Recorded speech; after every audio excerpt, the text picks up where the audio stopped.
Mike McDaniel was a garbage head coach for the Miami Dolphins.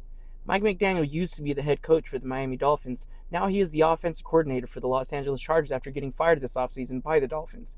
McDaniel is viewed as an offensive mastermind around the league, and I cannot argue that at all. So what is it that made Mike McDaniel a garbage head coach? First point on why this dude was a garbage head coach was his attitude towards being a head coach. McDaniel was always cracking jokes and never seemed to take anything serious. He was often seen as a fun and laid-back coach, and there's nothing wrong with that specifically, at least while you're winning, which the Miami Dolphins did do some winning early on in the Mike McDaniel tenure.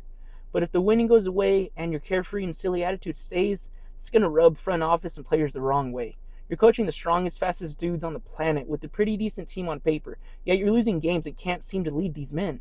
Now, I'm not saying you need to be Bill Belichick levels of hard-ass to have a successful team, but there has to be at least some middle ground. McDaniel never appeared to pick up this skill of being serious while being head coach of the Miami Dolphins, and they rightfully ran his ass out of town. Reason number 2 why Mike McDaniel was a garbage head coach for the Miami Dolphins is you had Vic freaking Fangio as defensive coordinator, and you did nothing with him at your side.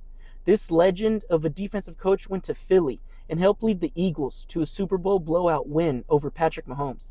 The Philadelphia Eagles head coach Nick Sirianni, in my opinion, is a massively overrated head coach, and that's a topic for another video.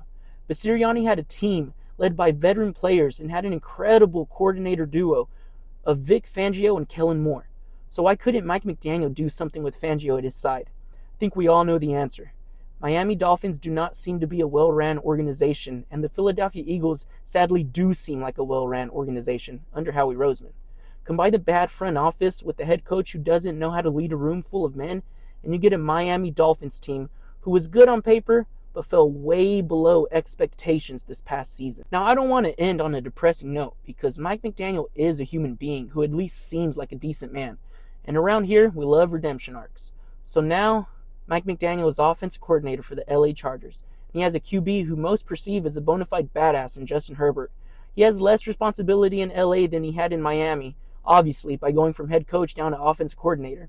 But hopefully that means McDaniel can put all his focus to making the Chargers offense amazing, which will help him build his own resume back up and give us all some good football to watch for now.